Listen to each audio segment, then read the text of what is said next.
Zercher lifts have gained a lot of popularity recently, and it's something that I've benefited a lot from in my training.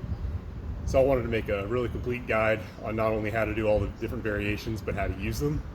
And it's something that can benefit you whether you're a beginner who may not be able to properly execute a back squat because of mobility issues.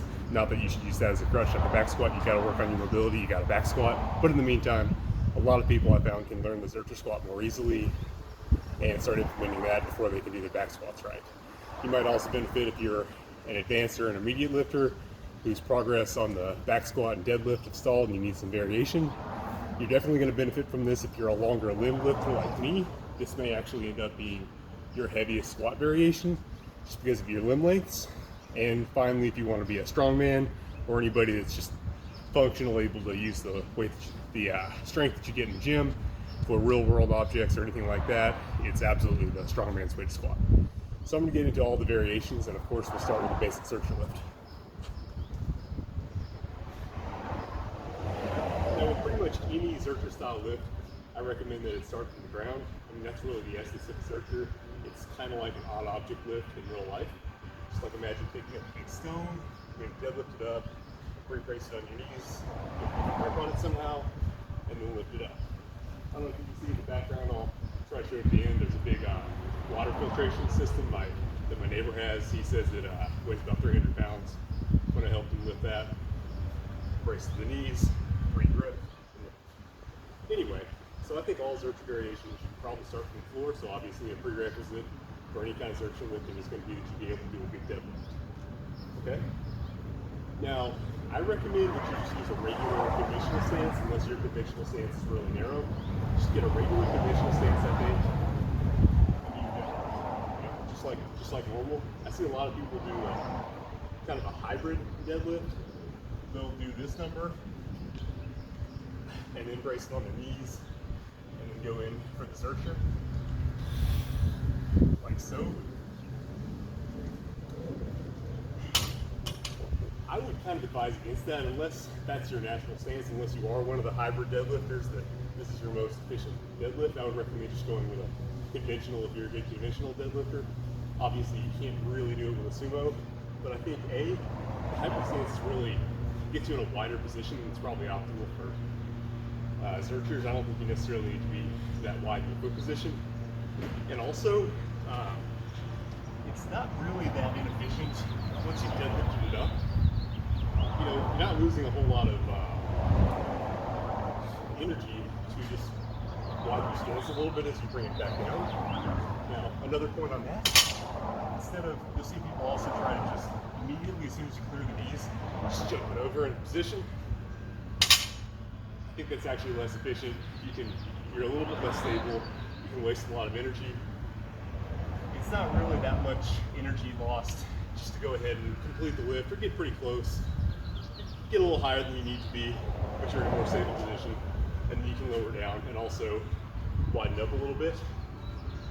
Okay, so now that we're in this position, it's really important. You're kind of resting on bone. You're not really you're using muscle, but not a whole lot here. So you have a little bit of time, especially if you're going to rep out. You want to make sure that your grip is nice and even, because the last thing you want in a high rep sets on the you get your elbows in kind of close together like this. I usually clasp my arms like so. Now you'll see a lot of people who claim to be experts that advise against this. I know Christian Thibodeau says this, some other guys. They want you to be out a little bit wider, having your arms straight. They claim that this allows you to pinch, I don't know, to activate some things with your back better, but that's just so impractical. If you're actually doing it, I mean, you're gonna bump on your elbows. It's a really weird position to get in. Super impractical. If you're doing it off the ground as you should be. The only time I would say you should really be taking a Zercher lift out to the rack, in my opinion, is going to be when the Zerchers feel fine. This thing about your deadlift, it feels like it's going to hurt you if you deadlift too heavy. And, you know, you feel like you can do Zerchers but not deadlifts. So in some cases that will be true. That's been true for me sometimes. But otherwise, you should probably just go ahead and deadlift it. One, it's more true to the strongman roots. It's giving you that functional training, bracing and stabilizing something. The The other thing is, let me get into the pros and cons here, the squat itself. The Zercher squat is probably, it's a little bit more of a quad exercise than back squats. And more so, it's a different quad stimulus, because it has a very different distance curve. If you notice, whenever I'm doing really heavy Zerchers, sorry about the helicopter, you'll notice I start the most at the top, squeezing the lockout. You're feeling it in your quads the whole time, especially on a high rep set. I really looking to the helicopter. In those last couple of reps, you're squeezing with every inch of your legs, and your quads are going to be so sore, so cramped after that. I've almost fallen downstairs doing that. I've never quite felt that on back squats. And obviously when you're doing a back squat, once you get up here, you're in the clear. You stay there all day, right? So it's it's maybe a little bit more quad focused, but more importantly, it's a different quad stimulus, and it also obviously it's going to employ a lot more, lats, upper middle back, spinal erectors, and stuff like that. But getting back to my earlier point, where it's a little bit weaker is the hamstrings.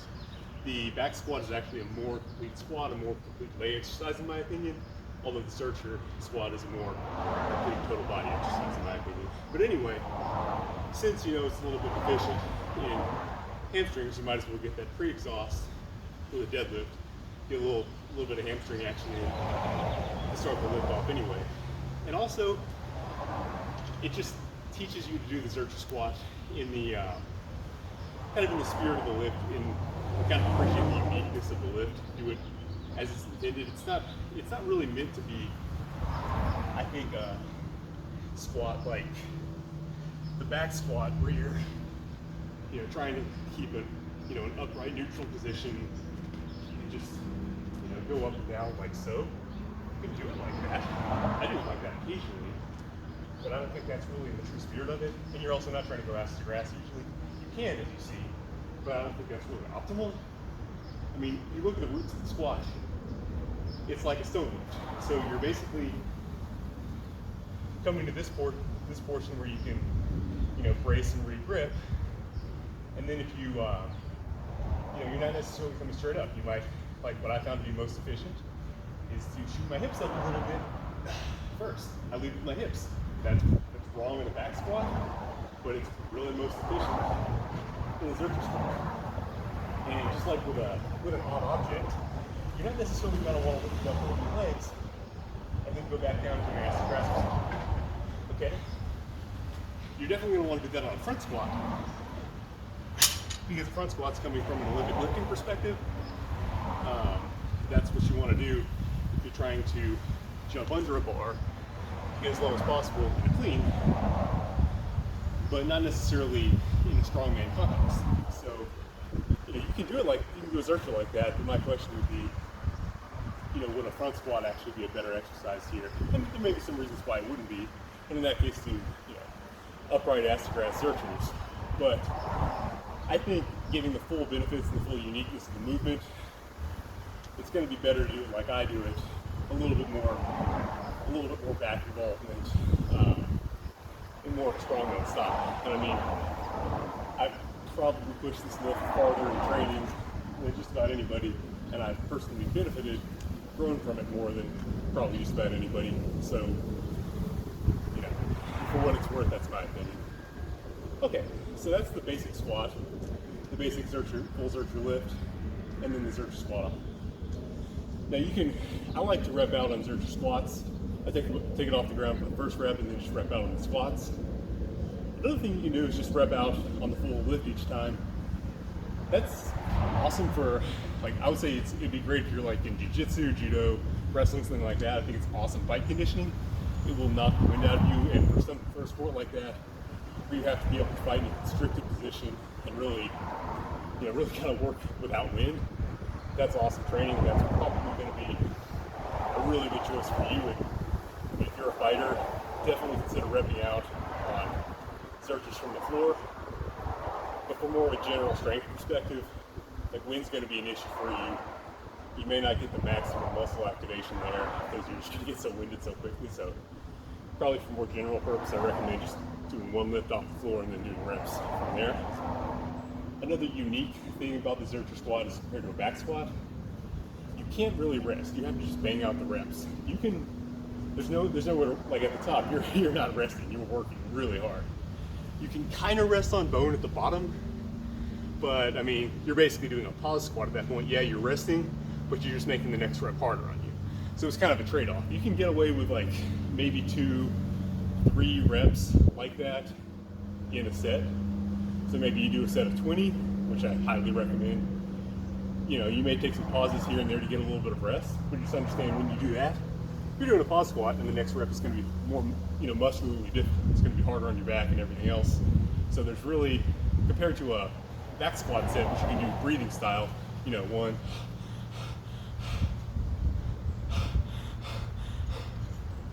you just kind of have to bang them out real fast. So different stimulus, very unique, good quad burn that you're not going to get anywhere else. Okay, so we've kind of covered the benefits of Zercher squatting and, you know, the benefits of Zercher for the legs, but obviously the Zercher is an incredible lift for the back. I think it's actually in a lot of ways better than rows for the lats and things like that, because if you think about it, when you're actually trying to lift a heavy weight off the ground, the lats aren't intended to be the primary movement. They're not really designed to lift something like this. Lats. What your lats do instead is basically suck the weight into you, you know, secure it into you so that your legs and spinal erectors and things like that can do the lifting. And that's exactly what the Zercher does. So now we're going to go into a little bit more of how to get that aspect out of the Zercher more efficiently. Okay, so probably the first thing to do with that, to get more back involvement, is the Zercher walk. Okay, that is super simple. You just lift the bar up, walk around. Now I see a lot of people do these out of the rack. I really don't like seeing that, because one, you might as well actually use the muscle to lift the bar up if you're trying to work the muscle. Use your back to lift the bar up and then do it. Two, I don't think it's safe. I think a lot of people want to show off with more weight than they can really actually lift off the ground. And I mean, obviously you're moving around, it's dynamic. I don't think it's all that safe lifting. You're walking with a weight that's much heavier than you can lift. Okay, so I recommend doing it off the ground each time. What I like to do is actually incorporate both. So you do a lift, walk a distance, put it down, do another lift, walk a distance, put it down. That way you're getting both the lift and the walk. I think that's more efficient. And that's actually a really good way to condition your forearms and everything to be able to handle the weight for high rep Zerchers. Because one of the big complaints about Zerchers, it hurts your forearms. It's going to feel horrible at first. You just have to condition yourself. This is one of the best ways to do it with a walk. And that'll let you really reap the benefits of the squat, because otherwise you're going to feel like, oh man, this hurts, I got to put this down. This is a great way to condition yourself. Just do the lift, walk a distance, put it down, rest a little bit, another lift, walk around, put it down, and so on, right? And that'll make it more of a back day type of lift. Now, this is the only time you'll hear me advocating for pads. Usually I say don't use a pad because they actually make it harder to actually squeeze the bar in. Like your arm's going to be opened up by the pad somewhat, and it also lets the bar move around more, jolt around more. It's actually going to be a lot less efficient. Also, it lets things slide. You especially don't want that on a high rep set. You don't want the bar sliding around your elbows, which if you have long sleeves, if you have a pad, anything like that, there's going to be sliding. You don't want that, okay? Now, that being said, for the walks, it's the one time I say use a thick pad. But you're explicitly doing it because it's going to make it harder, and that's going to make it more of a bicep exercise. You'll feel it in your biceps, your forearms, and everything, as well as more in your lats, because you're having to fight to stabilize a lot more. Use a big, thick pad like you're using for hip thrusts. Okay? And on that note, you know, they say it's good for biceps. Zerchers are not good for biceps. They don't do much for biceps. If they did anything for biceps, I mean, I would have much bigger biceps. I'm really good at Zerchers. My biceps are not strong enough, right? Okay. Let's progress on further. On the subject of using the Zercher as a lat and back developer, one of the best ways to do that is actually going to be the one-arm Zercher. Okay? Because you're still getting a lot of help out of straight out of squat. You're still getting that aspect of you're sucking the bar into your body so the rest of your body can lift it, but now you're actually getting your range of motion. flat unless I go up. Yeah, you're getting some range of motion and that static contraction to hold. So this is awesome. So you're just gonna get a nice even grip on it. Down real low. And lift it up. Now as you can see, balance could be an issue here. So when you're repping out, I suggest not worrying about if you really fully walk it out. Just get it up as high as you can, set it down. You're getting a lot of benefit out of that. The other benefit to these is this is going to just completely immunize your forearms to pain. You will no longer even feel, Zercher lifting in your forearms. Not an issue. Like on this channel, you can see that I've done 20 rep squats with 320 Zerchers. My forearms are not going to be the weakest link ever. I'm never going to put down a weight because of forearm issues, and that's because of the walks, but also because I've put a lot of work into the one-arm Zerchers. Now, you'll notice that I mentioned the one-arm Zercher deadlift before the two-arm Zercher deadlift, and that's on purpose. That's the order that I think you should do them in, because believe it or not, the two-arm version is actually a little bit more of a difficult position on your back, and it actually requires more mobility. 2 years ago, I could not do this, okay? Using the one-arm version requires a little bit less mobility, and it actually allowed me to get in this position. So that is actually how I work with being able to do this. Now this is a lift that I don't ever really recommend fully maxing out on. It's good to do moderate weight to acclimate your back to some serious rounding. You need to be strong in this position.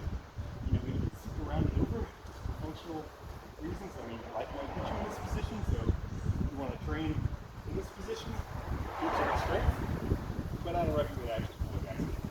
Most I've ever done is 3 reps. I'm fine with that. It's kind of in a category like the jumps, the curl, where you want to train it, but you don't really want to max out. Yeah, when you get even better at that, more mobile, you can do a stiff leg version, which is called a man speed lift. And as you can see, I'm not quite there. I'm working on it, but I'm not quite there. That's real mobility. So we're working on that. It's always a work in progress. I'm still getting there myself. Okay, so we're getting near to the end of this video. The last thing that I want to really cover is the utility of the Zercher pull in just as a kind of a utility position. It's just useful for a lot of other exercises. Any kind of light, advanced leg exercise where balance is an issue, you'll find Zercher is helpful. Let's see if I even have the mobility to do this right now. It's kind of difficult. So I like using the Zercher hold for Cossack squats. I find it helps you balance a lot better and really get a lot of good range in. Oh my God, this is hard. Whew.